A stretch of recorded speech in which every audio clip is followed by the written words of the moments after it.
Hey guys, welcome to the Becket Cook Show. I'm Becket Cook, and today I have a very special guest, Jack Phillips. You may remember him, you may know of him. He's the owner of the Masterpiece Cakeshop in Colorado, and he's just written an amazing book called The Cost of My Faith: How a Decision in My Cake Shop Took Me to the Supreme Court. Welcome, Jack, and his lawyer is joining us as well, Jonathan Scruggs, and welcome, you guys. Thank you, Becket. I'm honored to be here today. And just so my audience is aware, why is your lawyer with us on this interview? Well, we are still in court. We just finished in the end of March our trial in our third lawsuit, and so we are currently waiting for the judge to announce his decision on that. And so my lawyer is here to help, guide and protect me and make sure that I don't say anything that. Right. Okay. Good. And so, for those who don't remember, kind of who are fuzzy on the details, remind us what happened on July 19th, 2012, when two gay men walked into your cake shop and asked you to design their wedding cake. Yeah, it was a beautiful July afternoon, sunny and bright, and a couple girls working for me. They were busy in the front, and so when these two gentlemen came into my shop, sat down at the wedding desk, since they were both occupied, it was my duty to go over and sit down and talk with them. And so we went over, made introductions, and the one on my right said, "I'm David." The one on my left, "Charlie. What can I do for you guys? We're here to look at wedding cakes. It's for our wedding." And I said, "No, sorry guys, I don't do cakes for same-sex weddings." They looked at me, like, "What?" I said, "I'll make you birthday cakes, shower cakes, sell you cookies and brownies, but I don't do cakes for same-sex weddings." At which point they both stomped out of the store, swearing at me, flipping me off, and like, "Whoa, I wasn't expecting that." I just told them I would serve them anything else in my shop, but I just couldn't create that particular cake because the iconic nature of a wedding cake. Was that the first time that a gay person asked you to design a wedding cake? No, it's actually the fourth or fifth time, and the other ones we were always able to discuss it and make it clear that it's not your sexual orientation. It's just the nature of the cake. The message of a wedding cake is pretty simply understood, and create anything else, but I couldn't create that. Yeah, and you talk about this in the book. You say, what other kinds of cakes, for example, would you not design? Well, before we opened, my wife and I had many discussions about what the cake shop would look like, but we decided before we opened that we wouldn't do cakes, for instance, that celebrate Halloween, or cakes that would be un-American or racist, or that would degrade or denigrate other people, including people who identify as LGBT. And we had guidelines that we just wouldn't cross. And then after Charlie and David kind of stormed out of your shop, you started getting basically legal notices where you found out that they were suing you, right? Right. They stormed out of my shop and I started getting hateful phone calls and emails within like 20 minutes. By the time I came in the next morning, I had a couple hundred emails in my box, just all hateful, and phone calls. The phones were ringing all day long, and I'm not sure how long it took before I actually got the notices from the state. I think it was October, from July to October, but I was aware that there was a complaint filed until right at the beginning. Right. And when did you realize that the legal troubles were getting really serious? Right away. The two gentlemen came in on a Thursday, and by the following Tuesday, 4 days later, I'd been connected with attorneys from Alliance Defending Freedom, and I knew that I wasn't going to have to hire my uncle to help me defend myself or anything like that, and I'd be regretting it forever, because ADF, Alliance Defending Freedom, they're the best at this, and they have been right beside me all the way through and guided me and coached me and advised me, and it's been a wonderful relationship. Yeah, and many people, as you say in the book, many people have asked you, why not just bake the cake? And because a lot of Christians, I feel like today in our culture, would just kind of look the other way maybe and just make a concession and sort of just you know, look, I don't want to get into a bunch of legal problems and trouble. Like, I'm just going to bake this cake and it's not going to be a big deal. And I'm going to look the other way. Why didn't you just bake the cake? Like I said, there were a number of cakes, different kinds of cakes that we knew couldn't create. Like Halloween cakes, that comes up every year, and we have to decline to create those because of my beliefs.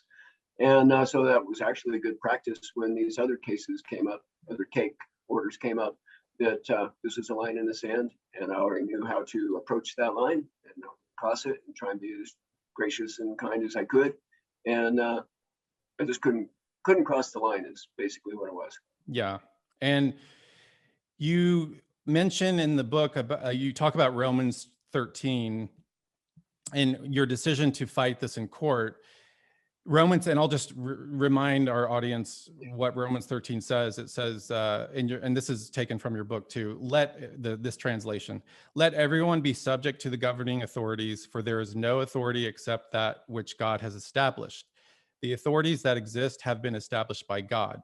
Consequently, whoever rebels against the authority is rebelling against what God has instituted, and those who do so will bring judgment on themselves.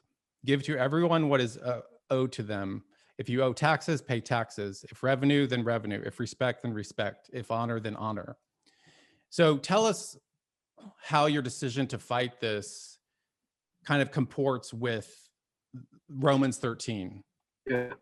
Well, in the first place, as I've been asked that before, the government gives us the option to go to court to defend these things, as well as the fact that in our government, we have a constitution that our government is supposed to protect and protect our rights.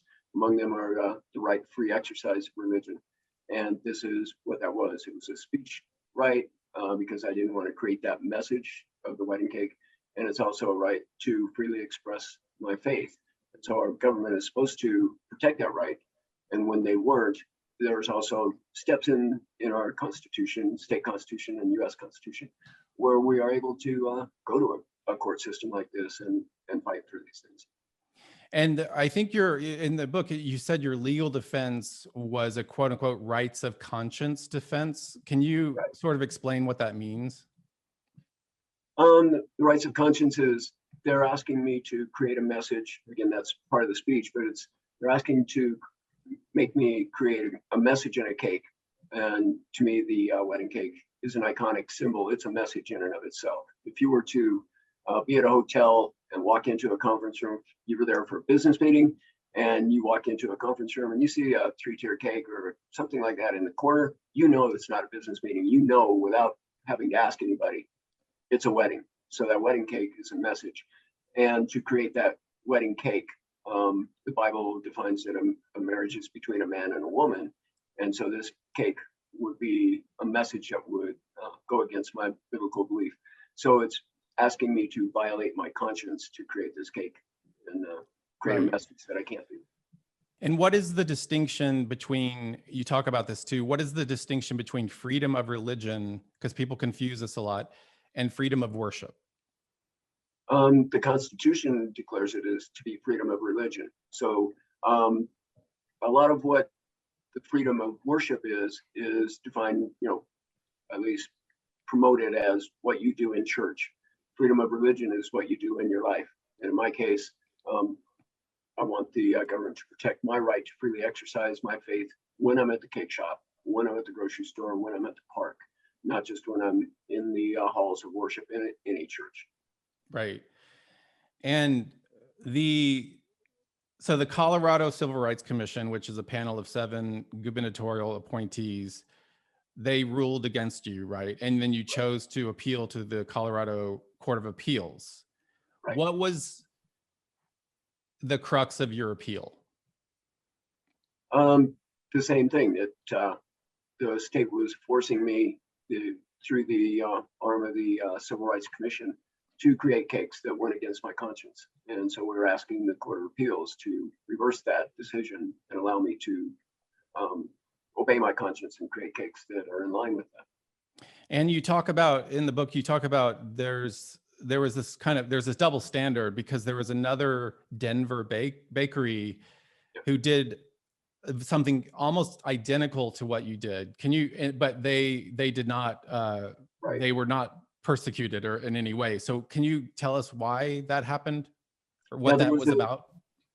there was a gentleman here in Denver who went to at least 3 different bakeries and asked them to create cakes with, they were shaped like a Bible with a message on there, like a red circle with the X through it, with silhouettes of 2 men getting married. And it was a message on a cake that said that homosexuality or homosexual marriage is wrong. And so he asked these bakeries to create those cakes, and they all declined to do that because they disagreed with the message of it. And that's exactly what we were doing. We were willing to serve these people, the 2 men that served me the first time, and the person that's suing me in this 3rd lawsuit, 2nd and 3rd lawsuit. But we can't create all cakes. And so the Civil Rights Commission said, they're not turning you away, they're only turning away the message, and they have that right. But I did not have that right. Yeah, it's bizarre double standard. And the commission said some very hateful things about you. And you mentioned that one of the most painful things about it was, talk about this a little bit, because your dad was in World War II, correct? And he was actually in Buchenwald, the concentration camp, which is, it's crazy. So tell us what was so painful about hearing what the commission was saying about you. One of the commissioners, we have it recorded on tape, that religious freedom is a despicable piece of rhetoric, and people have used it to do all kinds of things like slavery and the Holocaust. And so she was comparing my decision not to create a cake that went against my faith to the Holocaust. And I thought, this woman either doesn't know what the Holocaust is or is ignoring the facts of the atrocities of it, just on a basic level. But then again, like you say, my dad served in World War II, and he landed on Normandy, and he gets me every time, hang on. He fought through France and he fought through Germany. He was in the Battle of the Bulge. He was wounded in a mortar attack, big jagged scar across his back and a Purple Heart. They sent him to England, they patched him back up and sent him back into combat again. And from there, he ended up being part of the group that liberated Buchenwald prison camp, concentration camp. And he spoke of the horrors of that and the smells, especially I remember mentioning that. But if you look up Buchenwald, the pictures are horrific. And for this commissioner to compare this decision to that was just ludicrous. Yeah, I've been to Buchenwald, and it's very disturbing. And so and tell us what the outcome of that appeal was.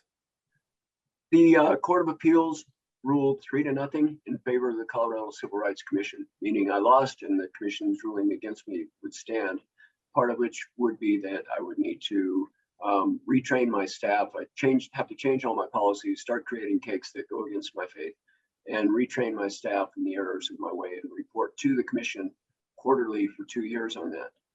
And the retraining, it was funny because it's a very small shop, and my wife and I own it. My daughter works for me, various relatives, including my mom, who's in her 80s.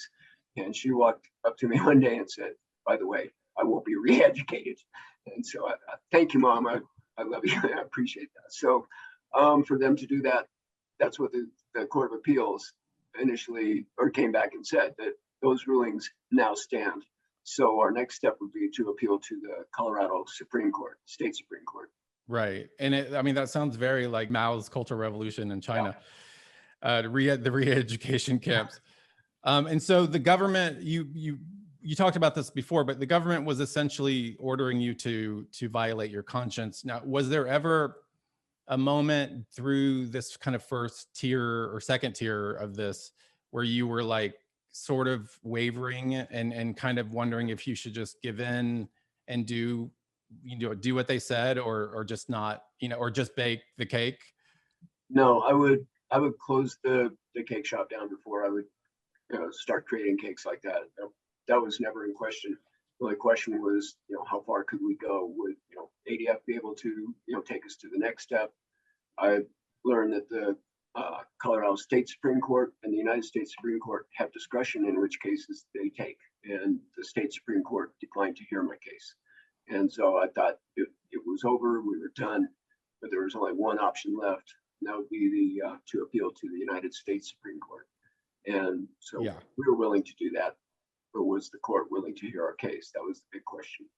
Well, apparently the court was willing to hear your case. And tell us what the odds are of the U.S. Supreme Court hearing your case. The odds are extremely small that you will be heard. You know, they are petitioned with 8,000 to 10,000 cases every year, and they will only grant 70 or 80 of them. And those cases have to be, you know, usually like two circuit courts, Ninth Circuit and the Fourth Circuit rule differently on two different things, and so that's called a circuit split. And so they have to justify that this, you know, the Constitution can't mean one thing in California and another thing in Florida. It has to mean the same thing all across the board. So they're dealing with, you know, larger cases like that. And from my case, we came from not a circuit court or district court or any large thing. It was kind of a standalone case, and basically we were coming from a court of appeals, so we didn't make it to the state Supreme Court. But the odds then are incredibly against us. You have to have 4 of the justices agree to take your case. So they all 4, at least 4, have to go over every aspect of your case and make sure it's worth their time and worth their effort and the energy they would take to you know, take this case to court.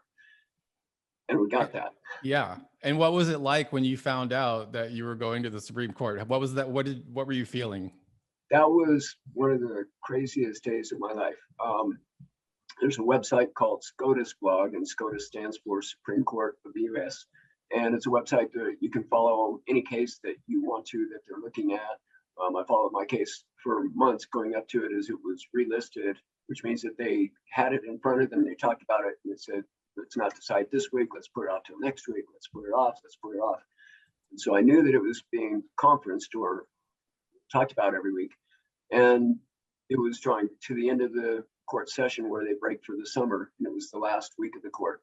And I was watching my computer and I had SCOTUS blog turned on, confident that we'd get a decision, whether we're denied or the cert had been granted. And when I saw on the screen these 5 words, Masterpiece Cakeshop has been granted, it gets me still. This is like 4 years ago, 5 years ago, and it's still, I can't breathe. I couldn't breathe in. I had to text people, and the only one I had to talk to, the only one in the shop besides myself, was a homeless man who comes in. And so I turned to him and I said, hey, I get to go to the Supreme Court. And he looked at me and said, yeah, I got to go to court on Wednesday. And yeah, but I don't need a parole officer, but just to understand the gravity of the United States Supreme Court, you know, people say, I'm going to sue you, I'm going to take this to the Supreme Court. Don't understand how it works. And for them to grant it was just an incredible thing. And was I can't remember, I think you mentioned this in the book, that was the essential point to take it to the Supreme Court, was it about freedom of speech? We asked him to reverse the case based on both the speech and the religious components of it. Right. And then June 4th, 2018, you won. You won at the Supreme Court, and it was a 7-2 ruling. Ginsburg and Sotomayor dissented, of course. But what was, I mean, obviously that was an amazing occasion. What was that like when you won? That was just as emotional a day as the day that they granted cert. And I was even more surprised because this was 3 weeks before the end of the session. And I was pretty confident that they wouldn't make the announcement until the last day. Like they granted my cert on the last day the year before. But I happened to be watching the SCOTUS blog then too. And it's, you know, we have Masterpiece. And wow. It looks like they win. And it's 7-2. And I'm sitting at my computer. I'm like, man, you know, what just happened? Immediately the phone starts ringing. People are driving by my shop. They're honking, they're waving, and it was just an incredible day. It's like a David Goliath story. It's amazing. And then you mentioned in the book, what was, because this was interesting, what was one of the keys to winning the case according to the Supreme Court? Why did they rule in your favor? One of the key factors was the hostility that we talked about before. The commissioner comparing my case to the Holocaust. It was, I forget how they phrased it, impermissible hostility, clear and impermissible hostility or whatever. And then the other component, one of the other main components, was the inequity that the commission would come after me for my case, and relieve these other 3 bakeries for their denial of creating cakes that went against their conscience. And those 2 things were 2 of the keys to that whole decision. Right. And you mentioned that the commission's actions violated the free exercise clause. What does that mean again? The free exercise clause? That Congress shall pass no law establishing a religion or prohibiting, it's not the right word, prohibiting the free exercise thereof. So in essence, they were saying, you can have your religion, you can do whatever you want to, you just can't, exercise it in your cake shop. You can only do it in your church. So the establishment clause and they weren't establishing, but the exercise clause said that I can't exercise my faith, that they were openly hostile to that. And then you had 3 weeks after you won, you had 3 weeks of kind of calm and normalcy again.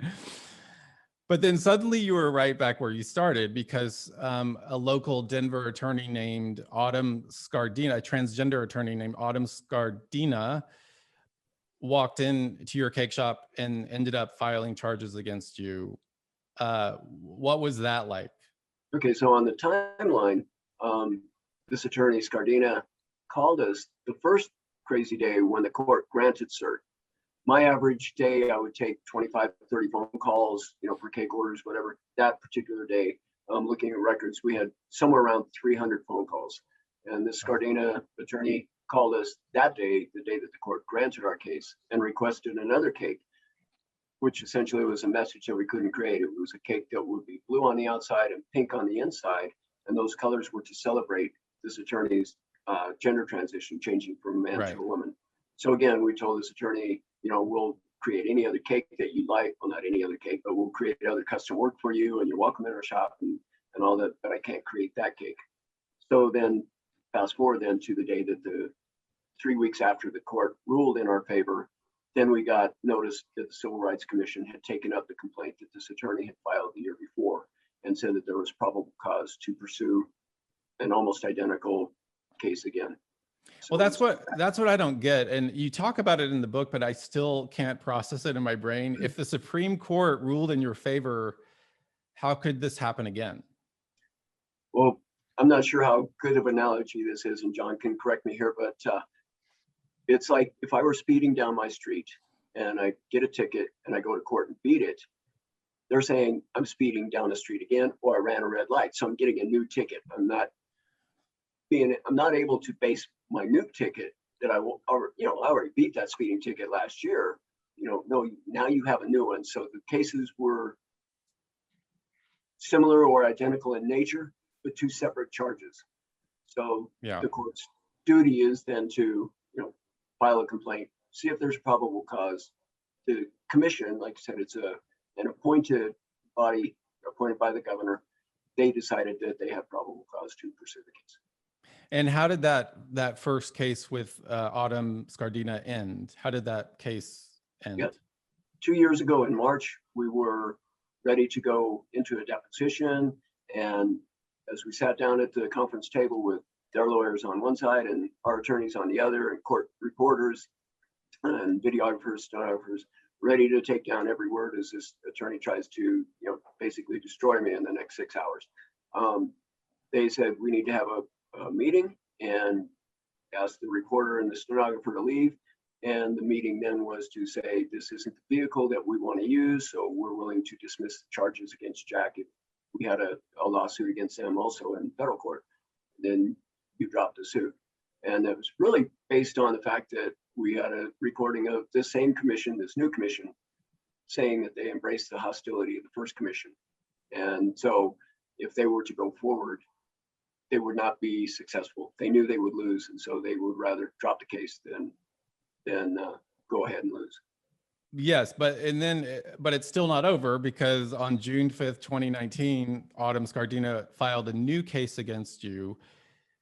And I don't know how much you can talk about, but why did that happen, and where are you in that case?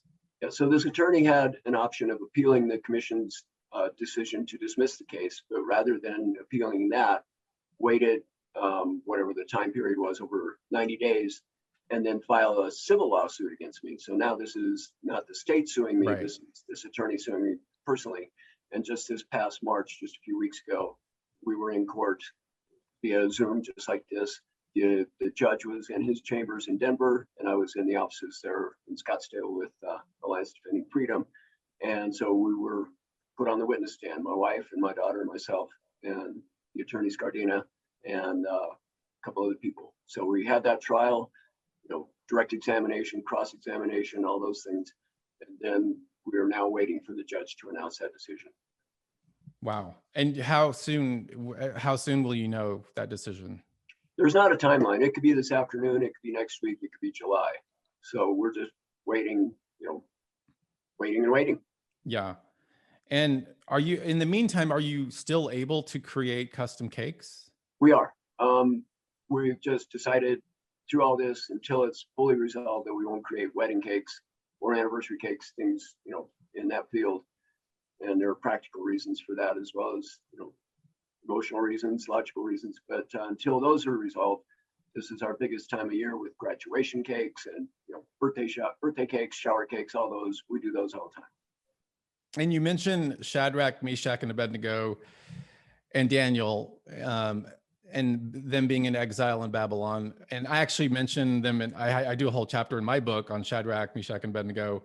But how you mentioned in your book, how did you draw inspiration from Shadrach and his friend's story? In a couple of ways. For one, they weren't in their home village. They weren't in Jerusalem. The whole nation had been captured and carried off to Babylon. They were slaves, and they had to do what the king wanted them to do. And this king Nebuchadnezzar was an evil, wicked, ruthless man. And if you didn't do exactly what he wanted, you were dead. That's all there was to it. And it wouldn't be, a sleeping pill or anything like that. It could be a gruesome death. But they were willing to stand and do what God wanted them to do, what they knew was expected of them from the law in Israel, and to obey and honor the Lord God Jehovah. Yeah, they basically, and I say this in my book, they refused to bow down to culture, basically, is Right. essentially what they were doing. And they were willing to go into a fiery furnace rather than compromise their convictions, just like you did. There was no fiery furnace, but it's basically. But they also said, our God is able to deliver us, but if he doesn't, we still will obey him. And we're going through the courts, and if we win, great. If not, we're still going to do our best to obey him. And you talk about also, just on a personal level, you talk about how the cake shop over the years brought you and your father closer together, because I think you said that when you were young, you weren't really that close with him, and there was kind of a distance, and but the cake shop really brought you close. Tell us how that happened.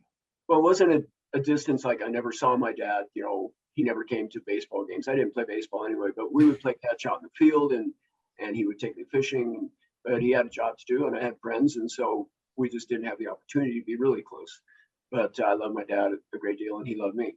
But then when we opened the shop, I was nervous actually to tell him that I was going to go into business for myself, because he was a meat cutter and he hated working with the public.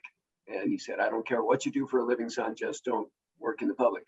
And so working in a bakery is fine. I'm in the back doing all kinds of things. And then when I decided it was time to open my own cake shop, it's like, how am I going to tell my dad that I'm going to do this? And I'm going to be working not only with the public, I'm going to be the one who's in charge of everything. And so when I finally told him, he's like, that's great. When, where, how do we get going?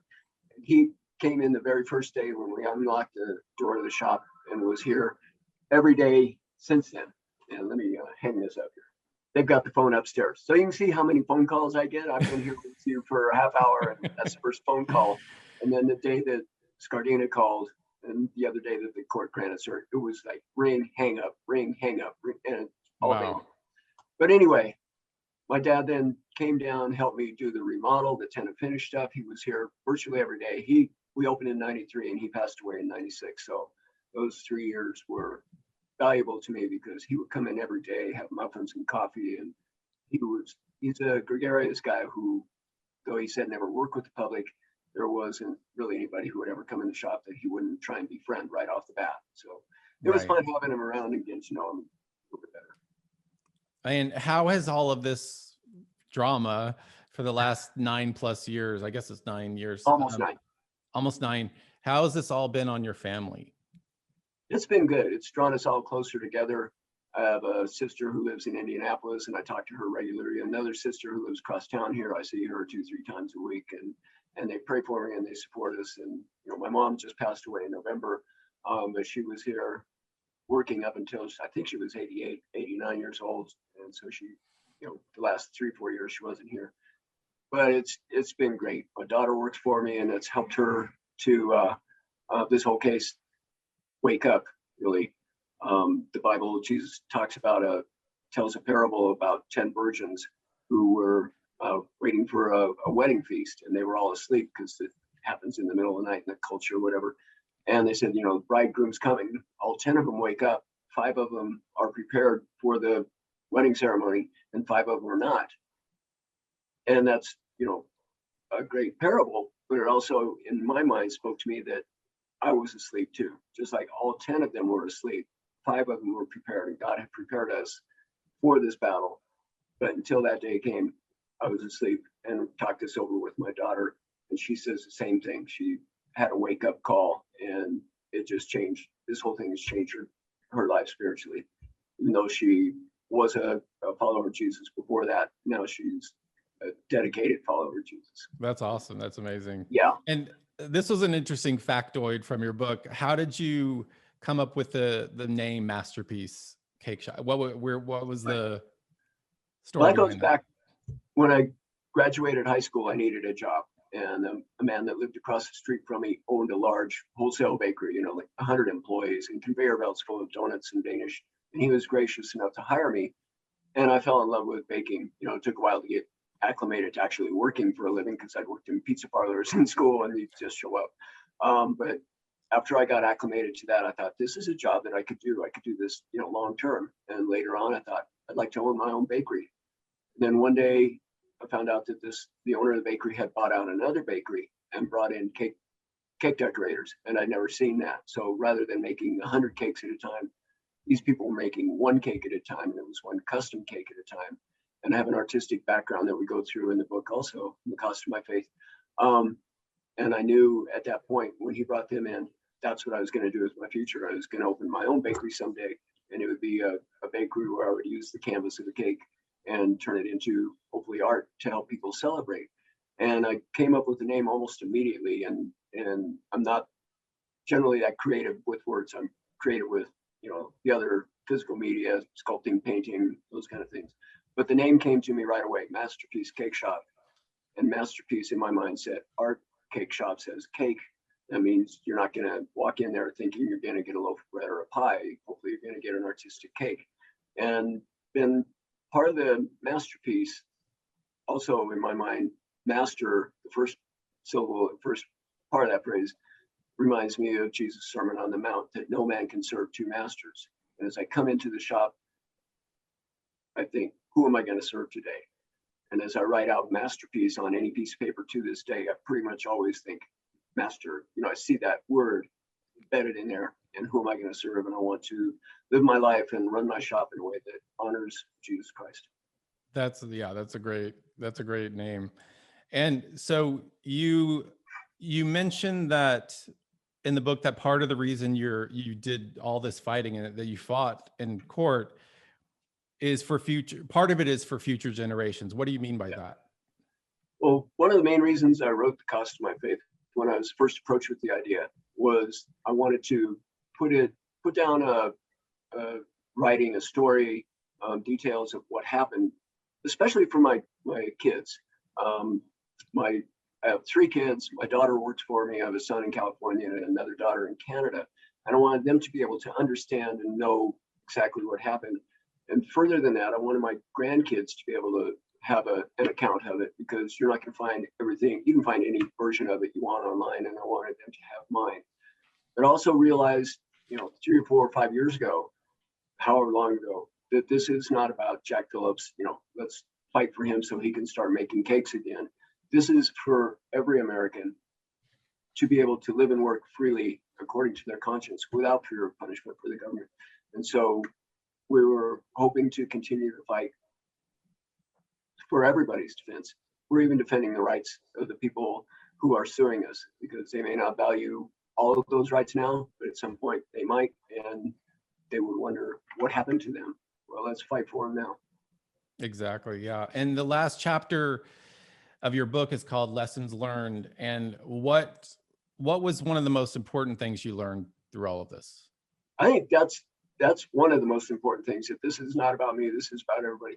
But one of the most important things for me is that I need to remember who the master is and who I serve every day as I go through every phase of my life. Whether I'm working, whether I'm mowing my yard, whatever, that Christ is my Lord, my Savior, and God is in control over everything, and his decisions and the way that he runs the universe is good. Yes. And I'm sure I know the answer to this question, but I'm just going to ask Sure. Knowing all that you know now and all you've gone through the last almost 9 years, would you still make the same decision back in 2012? Absolutely. And if I sat down with those two men that day in 2012, knowing this was ahead of me, I would have said everything I said word for word. I wish I would have had more time to talk to them, to explain it to them. But what I said to them in 19 words and 20 seconds was, I will serve you, but I can't create every cake that people ask me to create because of the message generally that it's involved. And that I would be more than willing to fight for this, for their sake, for my sake, for my kids' sake. And what's it like to be, because you mentioned this in the book, you're known as the guy who wouldn't bake the cake. What is that like to have that kind of out there? I wish it was the guy who rather wouldn't bake the cake, but the guy who would serve everybody but wouldn't create that cake because of that message. But it is what it is. But people sometimes recognize me when I'm out in public and say, hey, you're that guy. And it's like, it gives me the opportunity not only to explain the case, but quite often to share my faith. Well, guys, I highly recommend this book. The book is The Cost of My Faith: How a Decision in My Cake Shop Took Me to the Supreme Court. It's Jack Phillips. And Jack, I thank you so much for being on the show. And it's so encouraging. I really recommend this book because it's so encouraging. I think it will edify people's faith as it did your faith, this whole experience, and your daughter's faith. And I think it will encourage people. I think it will help people strengthen their own convictions about certain issues of the Christian faith. And so, God bless you. You're a trooper, and thank you for being on the show. And I'm excited I look forward to hearing the outcome of this latest case. Well, thank you, Mr. Cook. It honestly is really such an honor to be on your show today. And thank you, Jack. Yeah. Thank you. And thank you, Jonathan. Yep. Thanks so much. All right. Have a great day, guys. You too. All right. See you. Hey, guys. Hope you enjoyed this episode.